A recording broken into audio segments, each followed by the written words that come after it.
Hello everyone, good morning, how are you? So today we're going to be talking about why emotionally eating isn't bad for you, especially within intuitive eating, okay? So do you find yourself feeling really guilty when you emotionally eat? I mean, it's almost like just like this natural feeling that comes over us when that happens. So the thing is that when you're eating intuitively and you're emotionally eating, you shouldn't feel bad at all, okay? Because even though, one principle of intuitive eating is coping with your emotions without food, it's still totally okay to emotionally eat, all right? Hi, Micey. Micey, did I say that right? Micey? I'm sorry if I'm not saying that correctly. Please let me know because I want to make sure I say it correctly for you. But hello, thank you for coming on and joining us today. So I want to tell you today why emotionally eating is not bad for you, and you can actually just, it can be something that's perfectly acceptable, and it's an acceptable way to actually cope with our emotions, okay? And think about it, like, we're human, so as humans, we are emotional creatures, right? And we have this brain inside of our head, and it's really so complex, and it's hardwired to feel all of these intricate and sometimes really intense or even uncomfortable emotions, depending on what your thoughts are, that just happen to be traveling through your brain. So our emotions and our behaviors are actually a reaction to a part of just this innate survival mechanism that we have. And without them, as humans, we simply wouldn't even be on this planet. So pretty much everything we do in some way is driven by our emotions. So hi Wendy, good morning. Thank you for coming on. So then because we're driven by our emotions as humans, so then, think about it, like why would we think eating without emotion would be even possible or would even be a thing, right? Emotional eating, it gets a bad rep. So imagine just for a minute that you're eating without emotion. That would be pretty weird, don't you think? So I want to dive a little bit deeper into why emotional eating actually is not bad for you, okay? Emotional eating is absolutely okay. It really, really is. And it's perfectly acceptable. It's an acceptable way to cope with your really intense or uncomfortable emotions. So I'm sure at some time or another you have felt frustrated about, something that possibly just didn't go your way. And maybe you turned to that big bowl of ice cream, okay? And that actually made you feel a little bit better, right? Or maybe you were just feeling lonely at some point, and instead, so you spent the evening baking like maybe one of your favorite family recipes because, of course, that made you feel better, and it made you feel comforted and connected, okay? And one that I actually hear the most from people that I work with is feeling stressed after an overscheduled work week, working long days, getting home late, really tired, and that makes you want to just open up a bag of chips and just decompress and sit down on the couch in front of the TV and just kind of chill out, veg out, be completely mindless, nothing mindful going on there. And guess what? These are all perfectly acceptable ways to choose to either soothe your emotions with food or comfort your emotions with food. But the key word here is choice, okay? What you choose, all right? When you are making an intentional decision to comfort yourself with food, then there's actually a chance that it's going to make you feel better. So by bringing that full intention to your emotional eating, you are much more likely to actually savor the food that you're eating and enjoy that experience of when you're eating it. But when emotional eating is actually more impulsive and just reactive, then you're more likely to eat in a way that's completely disconnected, all right? And then you end up feeling worse than you did before.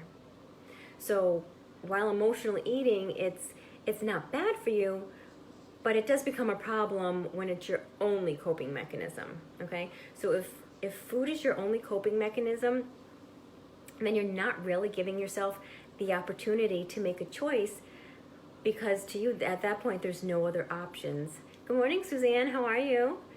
So emotional eating, it becomes your default, or even this trap that you get stuck in. And that's why learning these coping mechanisms can be just so powerful and so important, okay? Because it gives you back the power of choice. It's your choice, all right? So instead of looking at intuitive eating as this like no emotional eating diet, think about situations where food actually makes you feel better. I have a few examples that I want to share with you. And these are positive emotional eating experiences that either I've had or my clients have shared with me recently. And I'll let you guess which one is mine. And I'm curious if any of these will resonate with you. So, for example, it could be, just ordering in, getting some takeout, having some food home, and sitting down and watching a movie with my husband after a really exhausting week, not having to cook, or going out for tacos and a beer or a glass of wine, maybe after you've actually had a fight with your significant other, or maybe you want to order your favorite pizza because you're stressed. And maybe you're going to school, you're studying for finals or something like that. Good morning, Christine. How are you? Thank you for coming on. Or maybe you decided you wanted to bake some cookies because you were just feeling really bored. Maybe it's later in the day, it's nighttime, and you're like, yeah, you know what? I'm kind of bored. I think I'll just bake some cookies.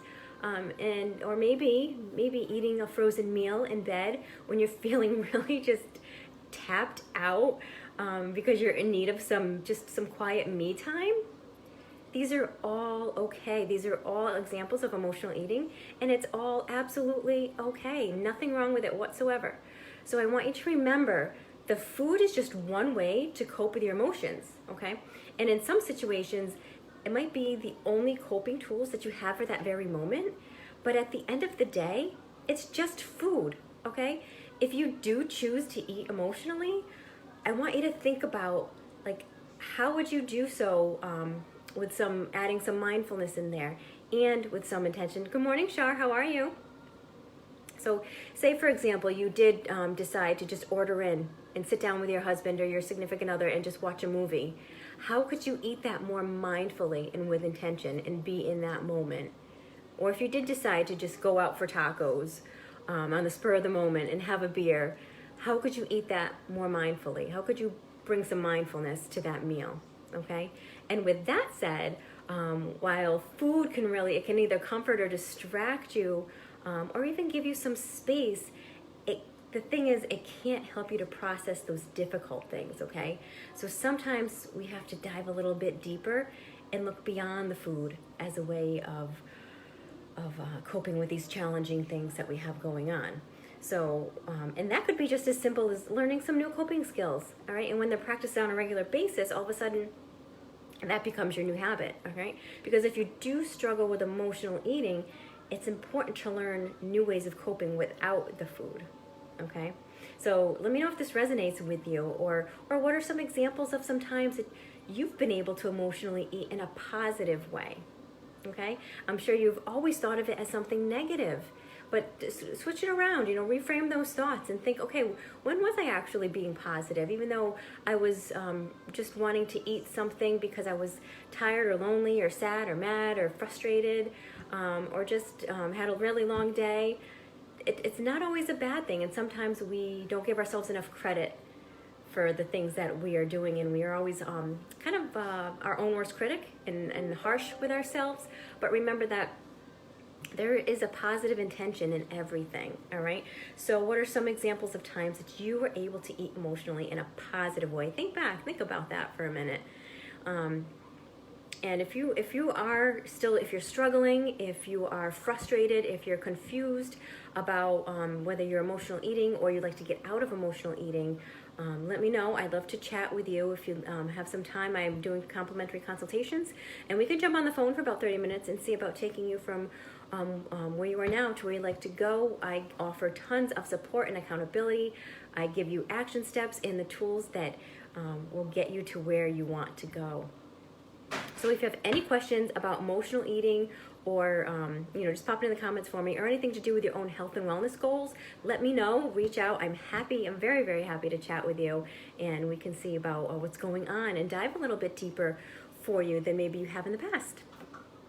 So if there's no questions right now, does anybody have any questions for me before I hop off and continue with my day? Everybody's quiet this morning, but that's okay.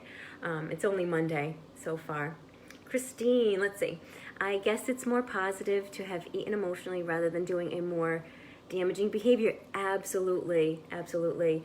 It's so important to celebrate the wins, no matter how big or small.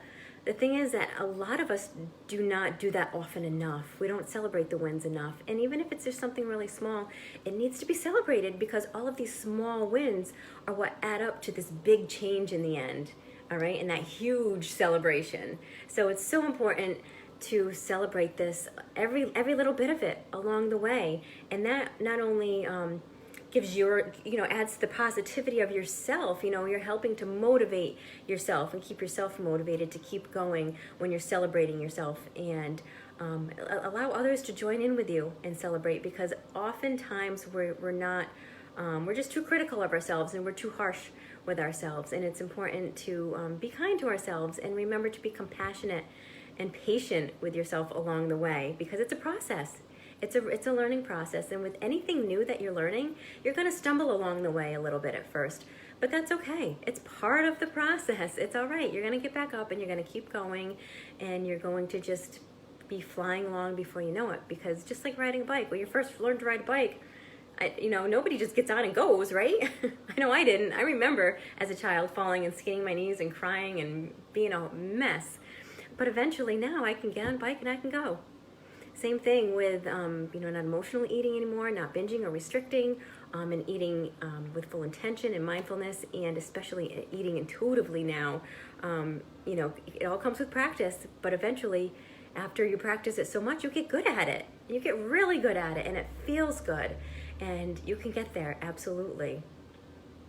So good morning, Joanne. Thanks for coming on with us. So any other questions for me, ladies? This morning about intuitive eating, emotional eating, whatever comes to mind for you about your health, weight goals, wellness, anything. I'm happy to answer your questions. And if there's no questions now, feel free anytime at all to reach out if a question comes up for you. You can either throw it on my page, pop it in the comments, PM me, whatever works best for you. Christine, thanks for sharing about this. Well, I'm glad you came on and joined us this morning, and I will be talking to you later today. So I hope you all have a very beautiful day, and I will talk to you guys soon. Bye, guys.